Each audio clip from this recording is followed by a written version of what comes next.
오늘 말씀 같이 보도록 하겠습니다. 빌립보서 1장 3절에서 8절까지 말씀입니다.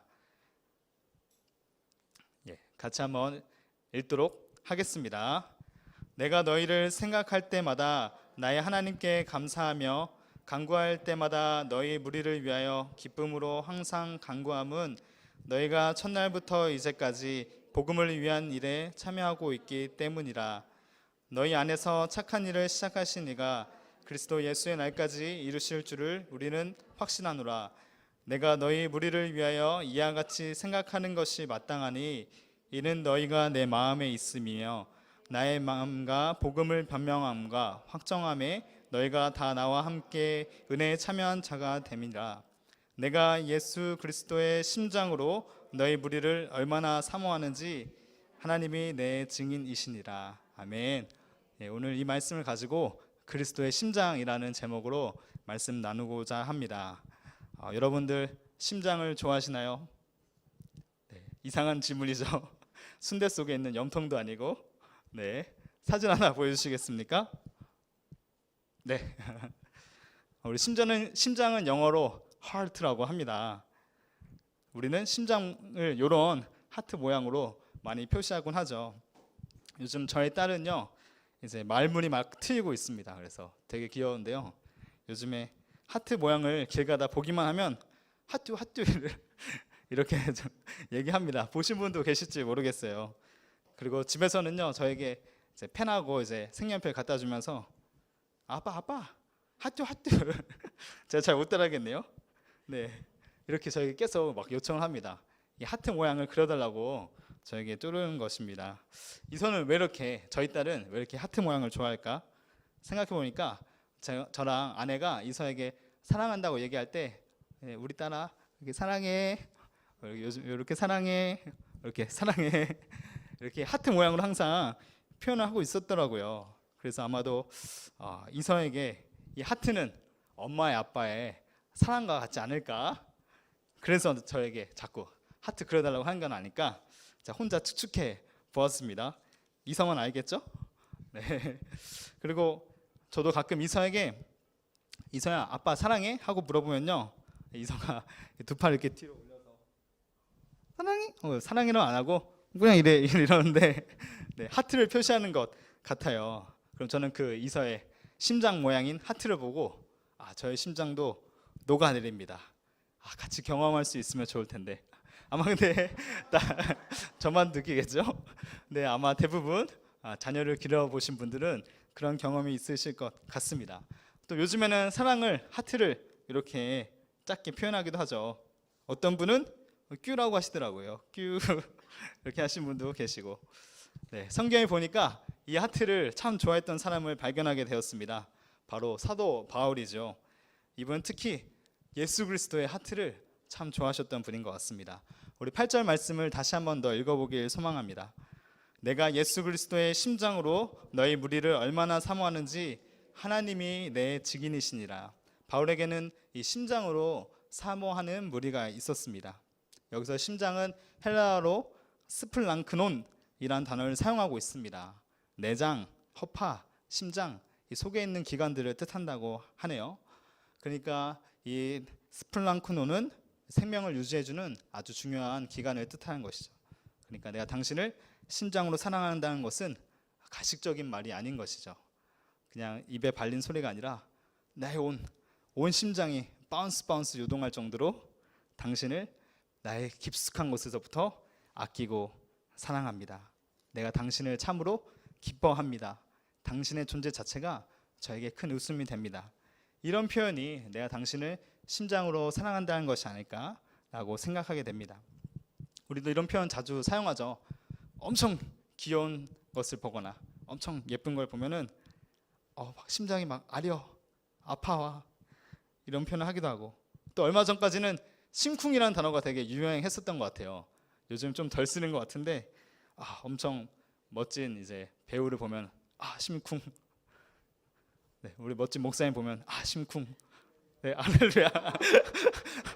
혹시 다른 의미에서 심쿵? 혹은 가족들을 보면서도 심쿵하기도 하고, 저는 저의 딸을 보면서 심쿵하고 저의 아내를 보면서도 심쿵하기도 했었고요. 네.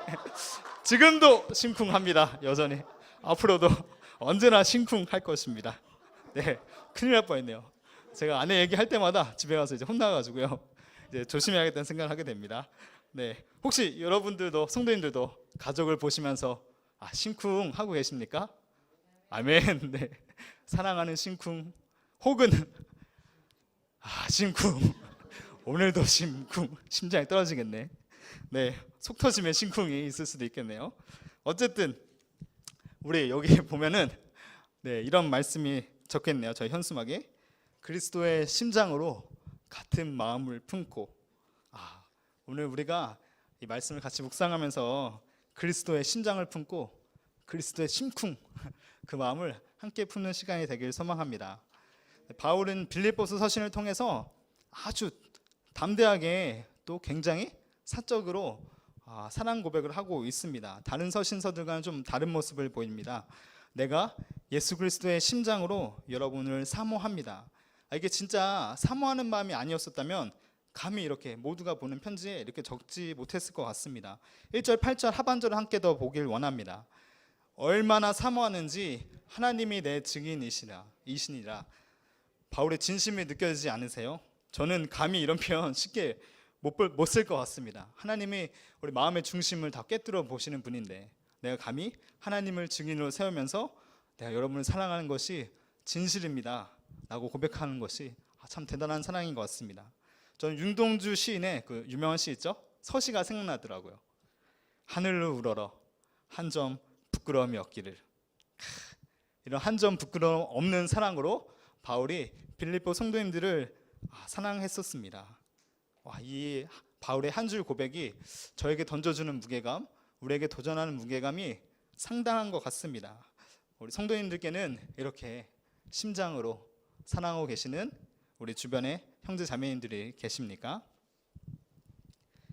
저는 요즘 문득 저희 옛날 청소년 연기 시절 저를 섬겨주셨던 주일학교 선생님들이 생각이 많이 나더라고요. 말씀을 더 묵상하다 보니까 그분들이 더 많이 생각났었습니다. 지금은 연락을 잘 못하고 지내긴 한데요. 제가 중고등학생 때 저는 하나님 별로 열심히 믿지 않았습니다. 모태신앙이긴 했지만 그냥 친구들 따라서 교회 다니고 부모님이 가래서 교회 가고 그랬었습니다. 근데 그때 청소년부 선생님들께서 되게 저에게 큰 사랑과 애정을 보여주셨더라고요. 굉장히 오래 참으면서 기다려주셨구나 생각하게 됐습니다. 때때로 집에 초대해서 짜파게티도 끓여주시고 또 이제 게임 막 그때 유명했던 뭐 스타크래프트 이런 것도 가르쳐 주시면서 네, 이런 것도 가르쳐 주다가 예수님 얘기도 슬쩍 꺼내고 그래서 예수님 이런 분이야, 내가 만난 예수님 이런 분이야 저에게 나눠주시고 또 토요일 날만 되면은 친구들이 교회 가서 그냥 별로 그냥 막 놀고 있는데 항상 치킨을 사주셨었어요. 지금 생각하면은 그 선생님들이 지금의 저 나이보다 어리셨거든요. 20대 후반, 30대 초반이셨는지 지금 생각하면 너무 놀라운 거예요. 그때 치킨을 거의 매주 사주셨거든요. 치킨 아니면 피자, 좀 궁할 때는 그 빵, 단팥빵 이런 거 사주셨었는데 맘모스빵 사주셨었는데 생각해 보면 선생님들이라고 뭐 좋은 회사 다닌 것도 아니고 어떤 분들은 알바하시고 그러셨는데 어느 돈이 있었었길래 저희 한 10명, 10명 됐었는데 이 친구들 매주 치킨 2~3마리씩 사주셨었을까. 지금 생각하면 쉽지 않은 섬김이었었구나 깨닫게 됩니다. 또 그 선생님들은 수련 때가 다가오면 저희 친구들 한 명 한 명 이름 불러가면서 주여 부르시면서 눈물로 기도하셨던 모습들이 생각납니다. 그 당시에는 왜 그렇게까지 하신 거지 좀 무섭다 잘 이해가 되지 않았었지만 제가 이제 고등학교 2학년이 돼서 비로소 예수님을 영접하게 되었을 때 내가 이렇게 예수님이 나의 구주이시구나, 내가 죄인이었었구나, 나의 죄를 해결할 분이 예수님이시구나 깨달을 수 있었던 이유는 이 선생님들의 헌신, 오래 참음, 섬김이 있었기 때문이구나. 그런 것들이 많이 떠오르게 되더라고요. 그 선생님들의 섬김을 생각하니까 저에게는 약간 이 바울의 사랑과 같이 느껴졌습니다. 내가 너희를 얼마나 사모하는지. 바라기는 이 사무치는 마음, 우리 이웃을 향하여서 또 다음 세대를 향하여서 우리 교회 안에 함께하는 지체들을 향하여서 너희를 얼마나 사모하는지 이 사모하는 마음이 다시 너무도 보고 싶다라는 생각이 참 많이 밀려오는 것 같습니다. 우리 교회도 그런 마음이 회복되길 소망합니다. 아멘. 바울에게 빌립보 교회가 왜 이렇게 특별했었을까요? 좀 더 살펴보고 싶습니다. 빌립보 교회는요, 바울이 2차 전도여행 때 잘 아시다시피 성령의 인도하심을 따라서 개척하게 된 교회입니다. 사도행전 16장 6절 9절 한번 읽겠습니다. 성령이 아시아에서 말씀을 전하지 못하게 하시거늘 밤에 황상이 바울에게 보이니 마게도냐 사람 하나가 서서 그에게 청하여 이르되 마게도냐로 건너와서 우리를 도우나 하거늘. 바울의 일행은 원래 소아시아 지역에 복음을 전할 계획이었었죠. 그리고 지금까지 복음을 전한 사역도 순조롭게 잘 진행되고 있었습니다. 그런데 돌연 예수의 영이 나타나셔가지고 소아시아로 갈 것을 계속 막으시고 이제 밤에 꿈과 환상으로 찾아오시죠. 그리고 이 말씀을 보여주십니다. 사도행전 16장 10절입니다. 바울이 그 환상을 보았을 때 우리가 곧 마게도냐로 떠나기를 힘쓰니 이는 하나님이 저 사람들에게 복음을 전하라고 우리를 부르신 줄로 인정함이라. 아멘. 원래의 계획이 막히던 상황, 저였으면 굉장히 답답했을 것 같습니다. 근데 그 당시에 바울은 이 막히는 상황 속에서 더 큰 하나님의 계획이 있었구나, 그것을 깨닫게 됩니다. 그리고 지체 없이 바로 빠르게 순종을 하죠. 바로 배를 끊고 저기 유럽 지역으로 마게도냐로 넘어가게 됩니다. 만약에 여러분들이 바울의 입장이 되신다면 굉장히 설레고 흥분되지 않으시겠습니까? 저는 단기 선교를 가거나 전도여행을 가면은 이런 되게 설레고 두근거리는 경험을 많이 하게 됩니다. 대체적으로 계획했던 많은 일들이 선교지에 가면은 다 꼬이더라고요. 하나 제대로 되는 게 없는 것 같이. 여기 사람들은 왜 이런 건가? 내가 문제인가? 저들이 문제인가? 아니면 뭔가 딴 게 문제인가? 그러면서 답답함이 많이 찾아오는데 항상 돌이켜보면은 항상 간증을 하잖아요. 하나님께서 놀라운 방법으로 이런 것들 예비하셨습니다.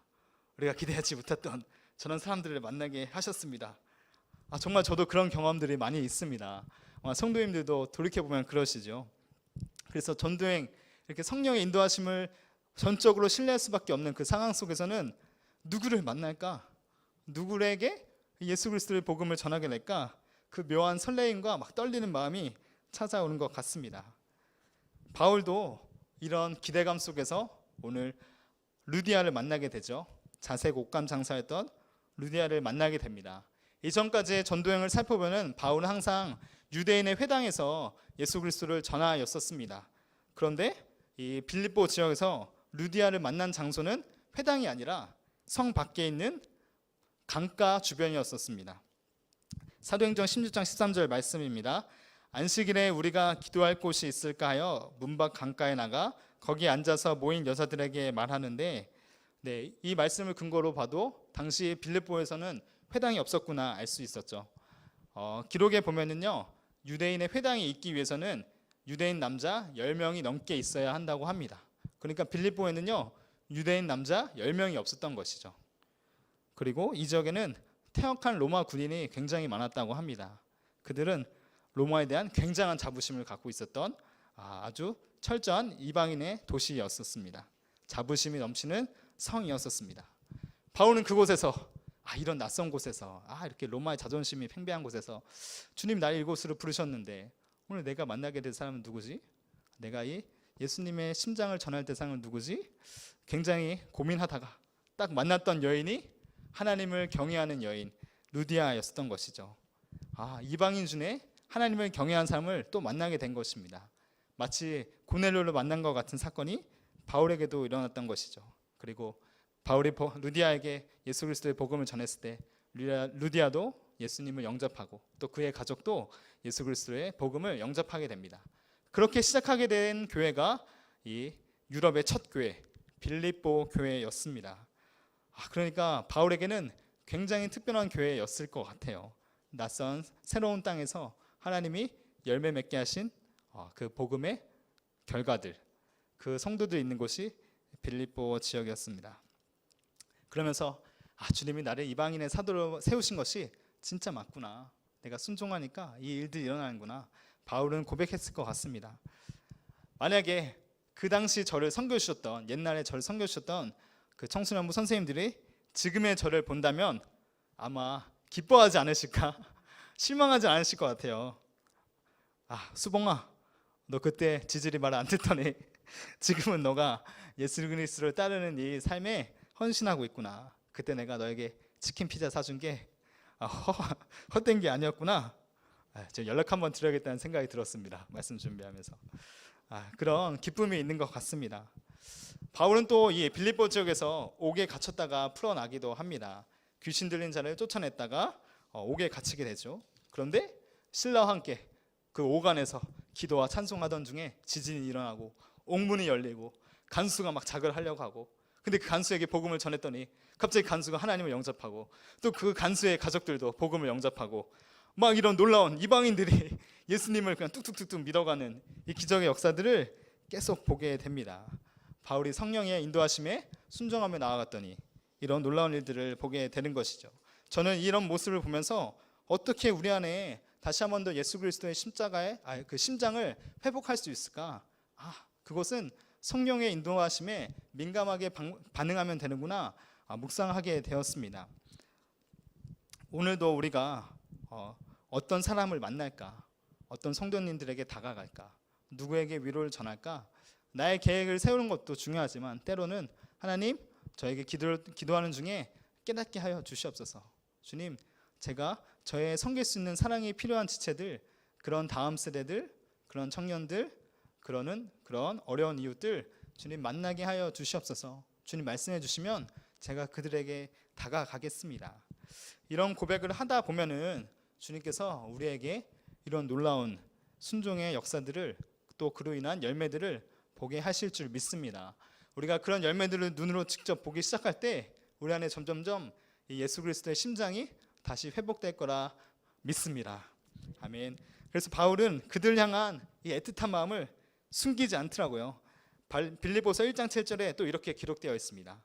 내가 너희 무리를 위하여 이와 같이 생각하는 것이 마땅하니 이는 너희가 내 마음에 있음이며. 옛날에 드라마 생각나지 않으신가요? 파리의 여인이라는 드라마가 있었는데 아시는 분은 네, 오래전에 드라마 보셨네요. 내 안에 너 있다.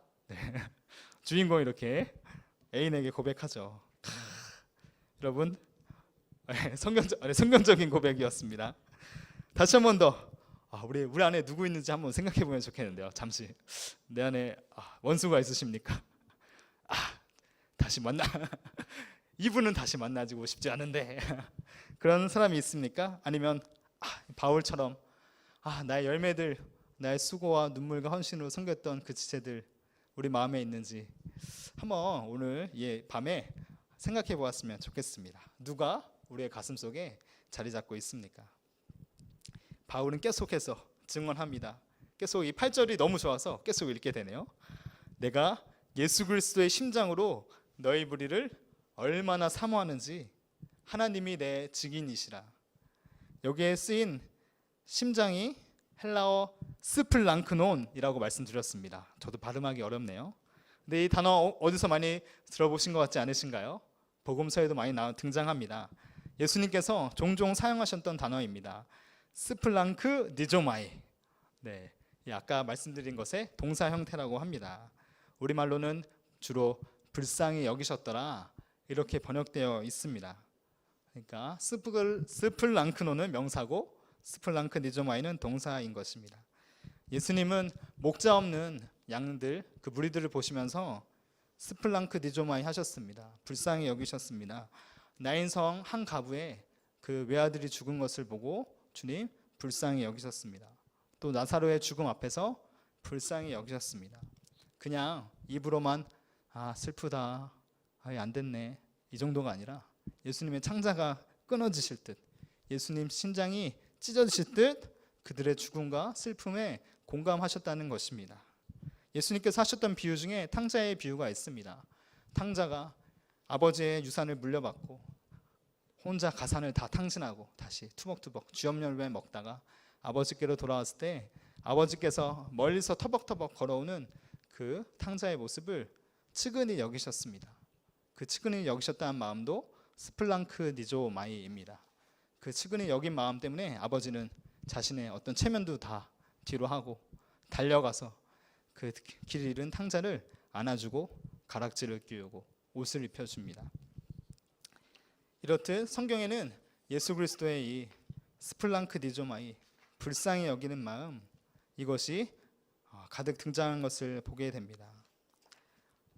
놀라운 사실은요, 예수님께서 이런 불쌍히 여기는 마음을 품으셨을 때 그 다음에 항상 기적이 따라온 것을 보게 됩니다. 예수 그리스도께서 그들의 슬픔에 아주 애달파하신 후 깊이 슬퍼하시고 깊이 공감하신 후에 오병이어의 기적을 행하셨습니다.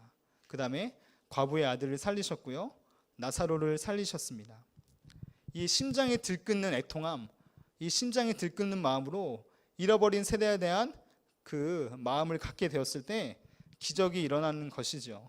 이 원리는 지금도 동일하다고 생각합니다.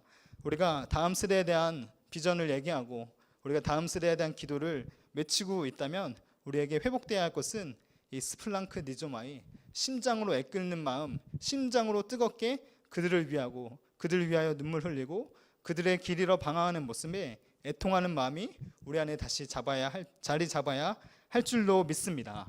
예수님께서 이 마음을 품으셨기에 궁극적으로 하늘의 미랄이 되시고 자신의 모든 것을 십자가에서 내어 쏟으신 것을 우리가 믿음으로 고백하고 있습니다. 그 십자가의 죽으심으로 우리에게 영원한 생명, 죄와 사망의 권세를 깨뜨렸다는 그 놀라운 기적을 우리에게 허락하여 주신 것이죠. 바울은 오늘 이 예수 그리스도와 동일한 마음, 미라가 같이 썩어지는 그 심장의 마음으로 빌립보 교회를 권면하고 있습니다. 빌립보 교회에 서신을 쓴 이유가 여러 가지 또 있습니다. 당시에 이 빌립보 교회에 여러 가지 사소한 문제들, 이런저런 다툼들이 스멀스멀 이렇게 올라오고 있었기 때문입니다. 간략하게 한번 쭉 살펴보고 싶은데요. 제가 그냥 말씀 한 절씩 보여드리고 그냥 어떤 일이 있었는지 간단하게 말씀드리겠습니다. 빌립보서 1장 15절 말씀 한번 띄워주시면, 이 빌립보 교회는 투기하고 분쟁하는 자, 그 투기와 분쟁함으로 그리스도를 전하기 위하여 힘쓰던 자들이 있었다고 합니다. 또 빌립보서 3장 2절에는요, 말씀해 보면 개 같은 사람들이 있었다고 합니다. 특이한 사람들이네요. 행악하는 자들도 있었고, 이것은 율법주의자들과 그 극단에 있는 율법 폐기론자들을 의미하는 것입니다. 또 빌립보서 2장 2절에 보면요, 마음을 같이 하기를 꺼리는 자들이 있었습니다. 이 사람들 때문에 교회가 한 마음으로 연합하는데 어려움을 겪고 있었습니다. 또 빌립보서 2장 3절에 보면 다툼과 허영과 시비가 있었다는 것을 추측할 수 있습니다. 그러니까 바울이 다툼과 허영으로 너네 하지 말라, 마음을 겸손히 낮추고 그리스도의 마음을 품으라고 권면을 한 것이겠죠. 또 빌립보서 1장 28절에 보면요, 이 빌립보 교회를 향하여서 외부에서 공격하는, 대적하는 자들이 있었습니다. 그뿐만이 아니라 빌립보는 그런 여러 가지 위협들 속에서 두려워하며 떨고 있었습니다. 그리고 4장 2절에 보면은 이 유오디아와 순두계 이 두 분의 집사님인지 권사님인지 이 두 분의 알력 다툼이 심하게 있었구나, 그런 상황이 있었구나 볼 수 있습니다. 이렇게 불화의 씨앗이 싹트는 빌립보 교회를 향해 바울이 권면하는 것이죠. 근데 그 권면하기 이전에 앞서서 내가 너에게 하는 것은 그냥 하는 말이 아니라 예수 그리스도의 심장으로 하는 말이다.